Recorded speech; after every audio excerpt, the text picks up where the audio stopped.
जय श्री राम।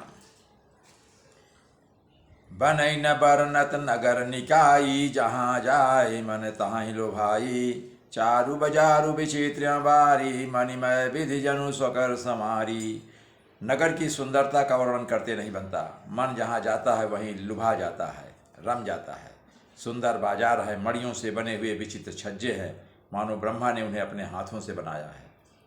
धनिक बनिक बर धनद समाना, बैठे सकल वस्तुलय नाना। चौहट सुंदर गली सुहाई, संतत रहाई सुगंध सिंचाई। कुबेर के समान श्रेष्ठ धनी व्यापारी सब प्रकार की अनेक वस्तुएं लेकर दुकानों में बैठे हैं। सुंदर चौराहे और सुहावनी गलियां सदा सुगंध से सिंची रहती हैं।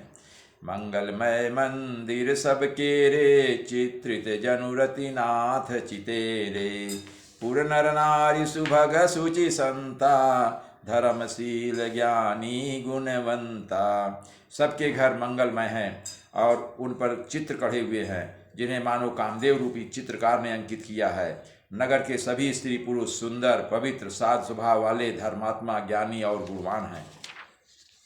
अति अनूप जहाँ जनक निवासु, बिथ कहीं विबुध बिलोकी बिलासु। होत चकित चित कोट बिलोकी, सकल भुवन शोभा जनुरोकी। जहाँ जनक जी का अत्यंत अनुपम सुंदर निवास स्थान महल है, वहाँ के विलास ऐश्वर्य को देखकर देवता भी चकित स्तंभित हो जाते हैं।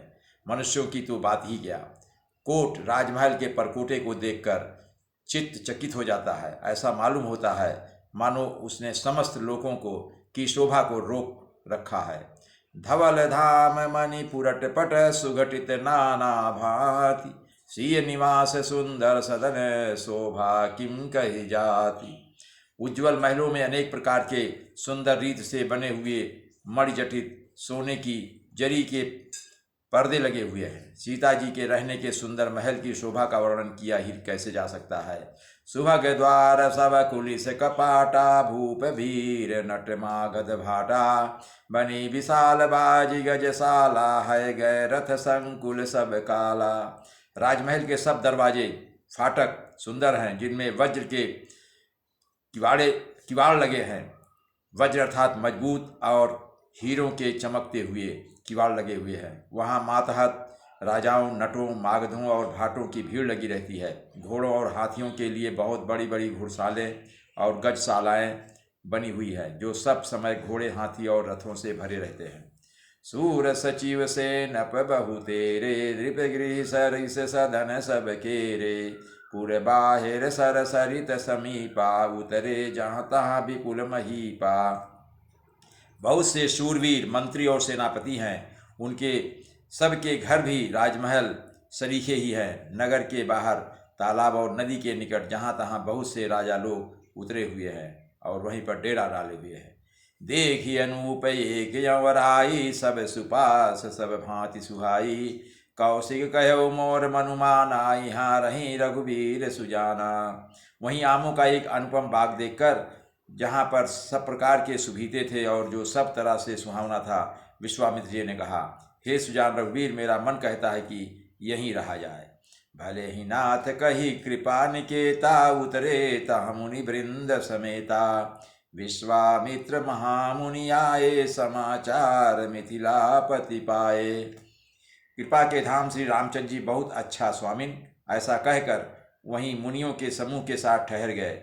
मिथिला पर जनक जी ने जब ये समाचार पाया कि महामुनि विश्वामित्र आए हैं,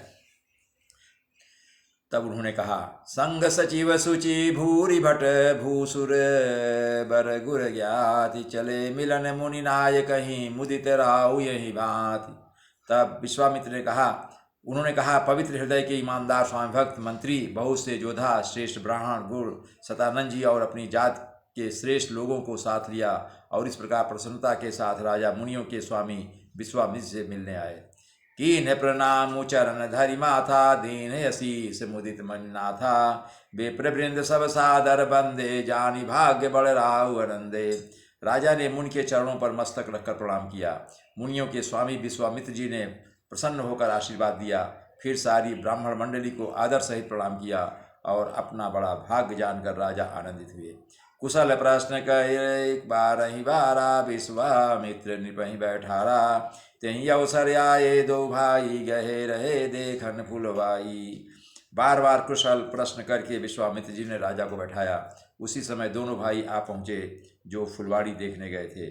श्याम गौर मृदु बयस किशोरा, लोचन सुखद विश्वचित तोरा। उठे सकल जब रघुपति आए, विश्वामित्र निकट बैठाए। सुकुमार किशोर अवस्था वाले श्याम और गौरवर्ण के दोनों कुमार नेत्रों को सुख देने वाले और सारे विश्व के चित्त को चुराने वाले हैं। जब रघुनाथ जी आए तब सभी उनके रूप एवं तेज से प्रभावित होकर उठ खड़े हो गए। विश्वामित्र जी ने उनको अपने पास बैठा लिया। भय सब सुखी देखि दो भ्राता, बारी बिलोचन पुलकित गाता। मूर्ति मधुर मनोहर देखी, भयउ विदेहु विदेहु विशेषी। दोनों भाइयों को देखकर सभी सुखी हो गए। सबके नेत्रों में जल भर आया। आनंद और प्रेम के आंसू उमड़ पड़े और शरीर रोमांचित हो उठे। राम जी की मधुर मनोहर मूर्ति को देखकर विदेह जनक जी विशेष रूप से विदेह देह की सुध बुध से रहित हो गए। प्रेम मगन मनु जान रिपु, कहि विवेक उधरि धीर। बोले मुनिपद नाई सिरु, गदगद गिरा गंभीर। मन को प्रेम में मग्न जान राजा जनक ने विवेक का आश्रय लेकर धीरज धारण किया और मुनि के चरणों में सिर नवाकर गदगद होकर प्रेम भरी गंभीर वाणी से कहा, जय श्री राम।